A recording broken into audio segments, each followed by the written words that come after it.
At the Ortho Show, we are proud to partner with Shoulder 360. Today's episode of the Ortho Show is sponsored by Shoulder 360. Shoulder 360, the conference, provides a comprehensive shoulder course focusing on shoulder repair and reconstructive surgery. Shoulder 360 will always continue to redefine the way we think about surgical education of the shoulder. They focus on new methods to engage attendees, encourage participation, and utilize new educational technologies for a more interactive experience. There is no death by PowerPoint here. Shoulder 360 aims to educate the spectrum of healthcare providers caring for patients with shoulder disorders. The target audience is practicing surgeons, surgeons in training, nurses, physician assistants, and physical therapists. Shoulder 360 wants participants to learn about the newest and best ways to treat their patients while enjoying a setting designed to foster lifelong friendships and collaboration. Trust me, the venue is awesome as well. Don't forget to use our promo, OrthoShow10, that's ORTHOSHOW 10, the numbers for your 10% discount when registering. Okay, another special episode of the Ortho Show, again here at Shoulder 360. So we're blessed to be able to have some of the world's greatest shoulder surgeons to be able to talk to. This episode's about Buddy Savoie, who's a professor of orthopedics at Tulane, the immediate past president of the American Academy of Orthopedic Surgery. He's just such a kind soul. He just is an amazing storyteller of the time, literally on the sugarcane fields of growing up to becoming, a world-renowned orthopedic surgeon. His destiny to go to New Orleans and help the people after Hurricane Katrina, which landed him there, eventually on staff of orthopedics as well. He has so much to share. It is just an honor to be able to share his episode on the Ortho Show podcast. I know you're going to love it. #follow the fro.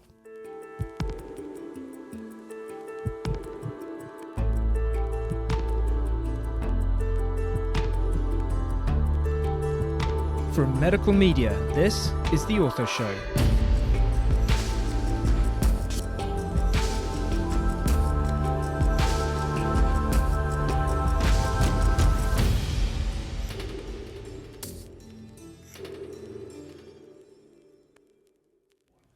Hello world, Dr. Scott Sigman, your favorite opioid-sparing orthopedic surgeon here for another episode of the Ortho Show podcast, where everyone knows we bring you the best of the best in orthopedics. We are really excited today. We're at Shoulder 360 Live, interviewing some of the most impressive shoulder surgeons from around the planet. And we have Dr. Buddy Savoie, who is an orthopedic surgeon, shoulder specialist, professor of orthopedics at Tulane University, the immediate past president of the American Academy of Orthopedic Surgery. He is a big deal, and we are thrilled to have him on. How you doing, buddy? Thanks, Scott. I'm glad to be here. Not a big deal at all. Oh, no, it's fantastic. Really can't thank you enough for taking the time to be here. So we always like to start at the beginning to learn about our guests and sort of where they grew up, where they were born, and the process. I think you got stuck in Louisiana, if I'm not mistaken, but tell us a little bit about your childhood. So I grew up on a sugarcane farm in Louisiana. Oh, I love it. And I was working in the fields around age 8 and had no knack for farming. My dad, my grandfather, the whole line, great-grandfather, all great farmers, and I had no concept of it whatsoever. So within about a week, they stuck me in the welding shop, which worked out great. Nice. Yeah.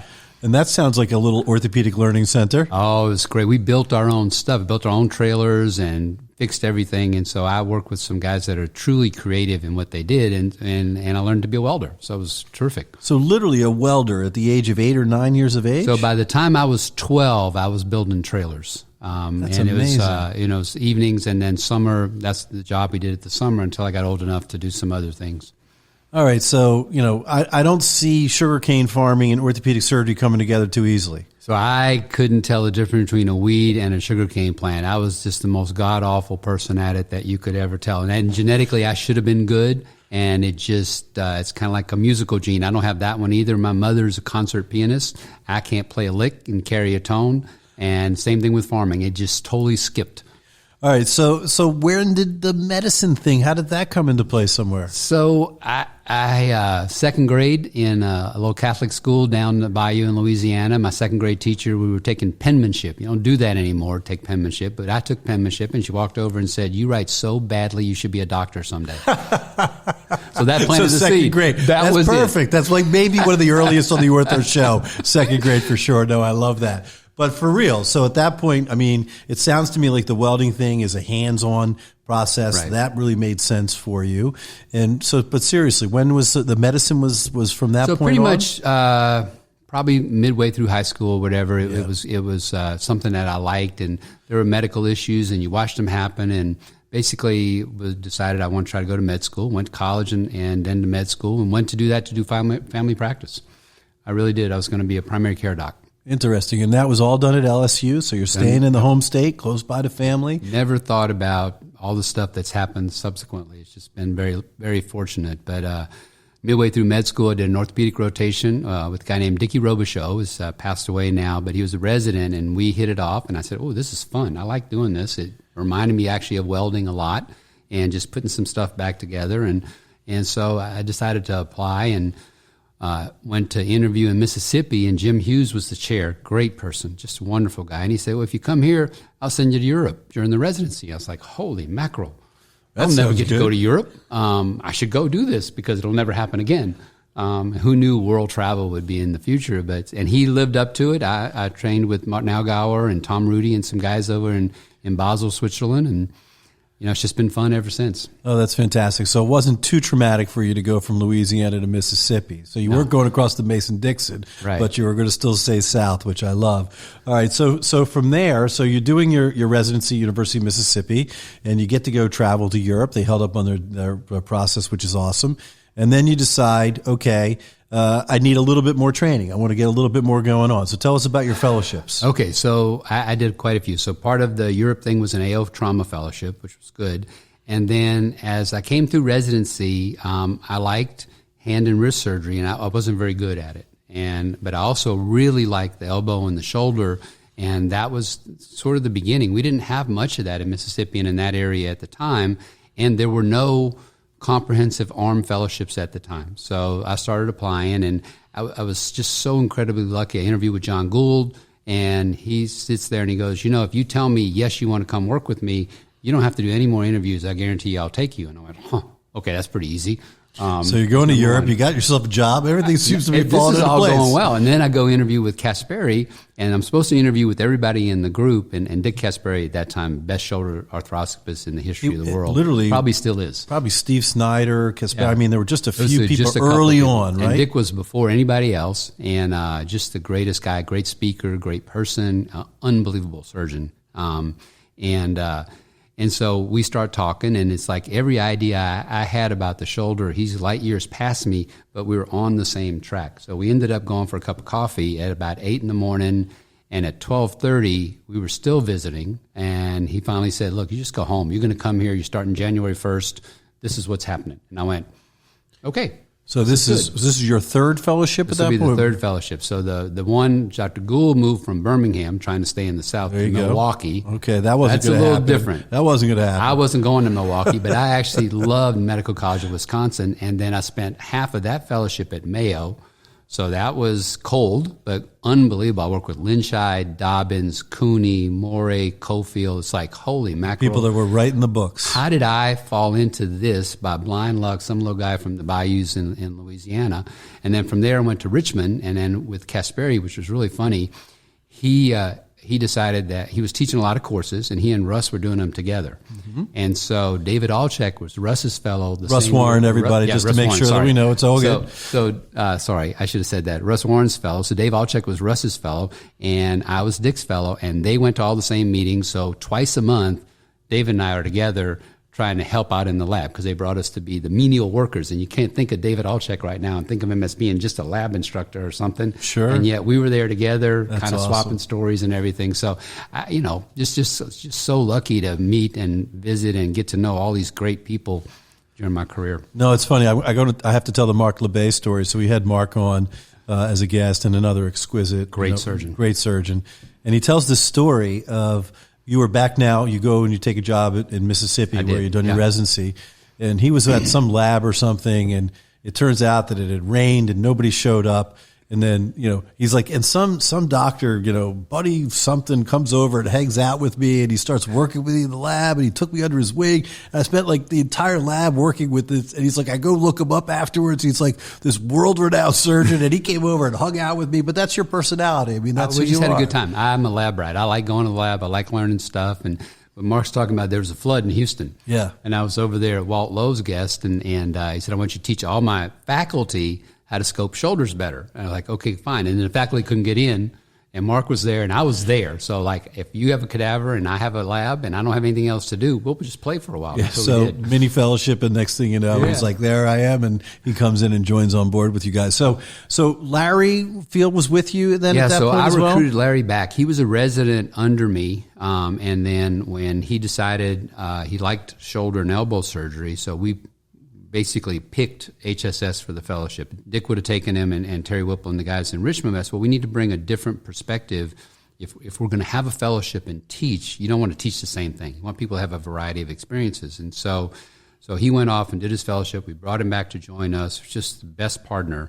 And we did so many good things together. He's a gifted surgeon, a gifted writer. I mean, and it tempered. I tended to go out on a limb quite a bit. And Larry's more conservative, stays closer to the tree trunk, so to speak. So it's a good team for 25 years that we work together. You know, it's funny. I feel like I'm listening and watching the Marvel Avengers series of movies. And I say that because we've had so many amazing guests on the Ortho Show, and it's like they all intertwine. I mean, the ability of where people have trained and how and who they've worked with. It's just an amazing sort of very close camaraderie of a story about everybody, you know, pushing the envelope on the amazing things that we do, right? I mean, think about it. At the time when you first started doing shoulder arthroscopy, you'd be like, all right, man, we got in. Like, now what do we do?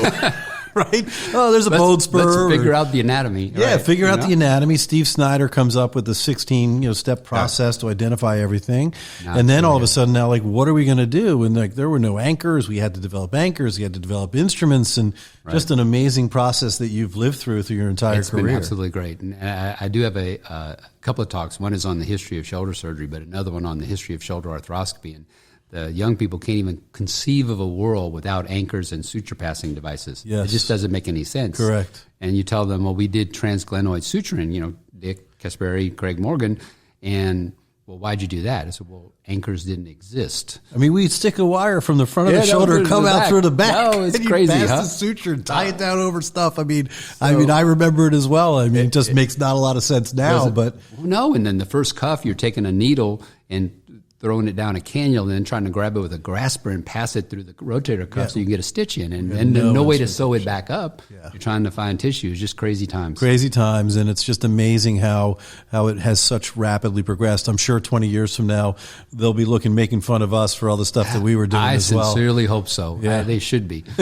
So once again, though, you're in Mississippi, and then the calling back to the sugarcane fields of Louisiana, you decide you got to head back to New Orleans and head back to Tulane. So tell us about that transition. So I was the Tulane graduation speaker in 2005, in end of June.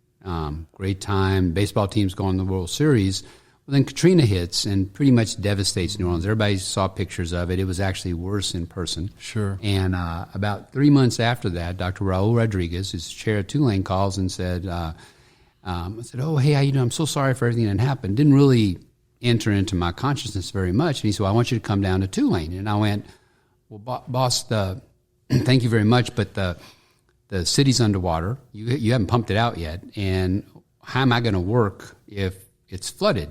And he said, no, it's going to be okay. I promise it'll be okay. And so come down. And so in December or January, Amy, my wife, and I drove down to New Orleans. And it was so interesting because you're coming down and you cross Lake Pontchartrain and it's dark. And I mean, there's no lights. And we go in there, we go have dinner at one of the very few open restaurants, have dinner with him. They're really hurting in the city, in the department, across the board. And then we leave. We can't get gas on the way out. We have to get across the lake so we can find a gas station that's open. And then my wife, Amy, is just a gem. But she usually talks most of the time. And I listened, and she wasn't saying a word, and I wasn't saying a word. We got about halfway back and said, we got to go to New Orleans. So I was in not to sound trite, but I was in a men's Bible study, and we did this, came back, and I went to the Bible study and said, guys, I think I'm being called to go back home to Louisiana and help the building back process. And everybody at the time just said, oh, no, that's not the case. Next week when we had the same thing, because it was a once-a-week thing, every one of them came back and said, nope. You're going to have to go. So we took an 80% pay cut, moved down to New Orleans on a wing and a prayer. For the first year and a half I was there, I accounted for over 25% of the entire budget for the hospital because they didn't have anybody. So the folks were nice enough to drive in.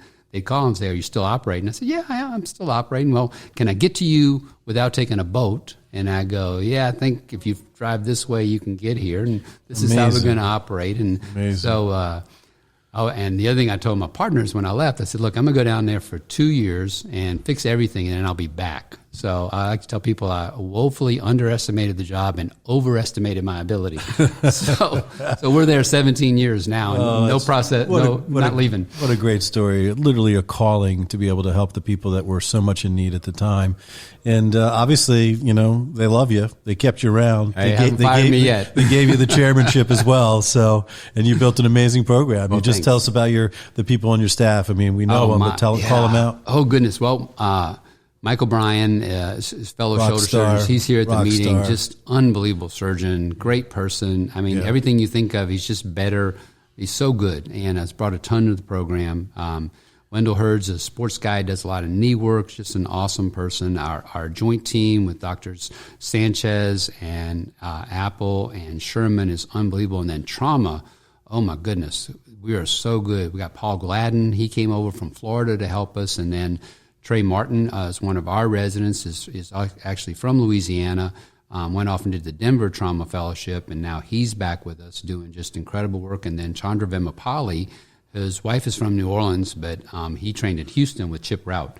And so the stuff these guys do is just unbelievable. And then Charlie Billings and Matt Syriac doing spine, and Gleb Medvedev came back. And I don't know if you know this, but New Orleans for a long time was the center of peripheral nerve surgery. Dave Klein, very famous guy, had probably one of the few people that had appointments at Ochsner, Tulane, and LSU all at the same time. Unbelievable guy. But if you had a peripheral nerve injury, you didn't go to Susan McKinnon or Lee Dellon, you came to New Orleans. And that's kind of gone away. And Gleb is doing peripheral nerve regeneration and some stuff that's so cutting edge. It's like, holy mackerel, I'm just lucky to be around. Yeah, no, I mean, it's awesome. You built a tremendous program. I have a small bone to pick with you. My youngest, Jaden, applied to Tulane undergrad, and he didn't get in. So, sorry, you should have called me. Yeah, you were a little busy. I did. I called, but you were a little busy, buddy. But he's going to University of Miami, so he's super happy. He's going to be a different Cade, that's for sure. Yeah. So, but no, that's wonderful. And I got to tell you, what's going on with the football team this year? Huh? What was that all about? Is that unbelievable? I mean, come on. What, Tulane in football? Who saw it coming? I mean, we had, last year before this past season, we went 2-10. I mean, and we were sort of in games, but we were very optimistic about the season. And it was one of those seasons where anything that could go wrong went wrong. And I think our guys just didn't like losing, especially Nick Anderson, one of our linebackers. And Nick's not the biggest, he's probably the strongest guy, but not the biggest guy. So I don't know that he'll have an NFL career unless you just want a really great person that will, give every effort. But we started off, and our quarterback started playing well. Everything looked pretty good, and they just didn't want to lose. Amazing. And so went to 10-2, won the championship game, and that was their goal at the beginning of the season. It was very interesting, but it was 1-0. So every week they would go, we're 0-0. At the end of Saturday night, we want to be 1-0. And that's how they looked at it. And then the other part of which was great, we get to go to the Cotton Bowl. I mean, Tulane never goes to 1939 was the last time we were in a New Year's Day Bowl. So this I didn't even think you were in any bowls, to be honest, but that's years. good. Well, they were in the SEC back then, so it's different. Yeah. And so we go to the Cotton Bowl. We're playing USC as the Heisman Trophy winner. Like, we're just supposed to show up and fall over. Our guys didn't believe in that. And Dr. Stewart, one of my partners, walks over in the middle of the fourth quarter. We're down by 15 points, and he goes, well, we've had a pretty good showing against USC and the Heisman-winning quarterback. We have nothing to be embarrassed about. Well, he and I might have said that, but the team said, we're going to win the game. And lo and behold, all this happens, and then I'm not a football coach, and I hate to criticize people, but the one thing our defense could do is stop the run. Now, you got a Heisman Trophy-winning quarterback that we haven't sniffed stopping all game. But you get the ball in your end zone, and instead of putting the ball in his hands, you run 2 die plays so we get a safety. It's like, okay, you're playing into our hands. We're going to win the game, which is what we did. It's like, absolutely remarkable. That doesn't happen to us. It'll probably be another 100 years before it happens again. But we kept our coach, which is great, and our quarterback came back. And, who would have thought?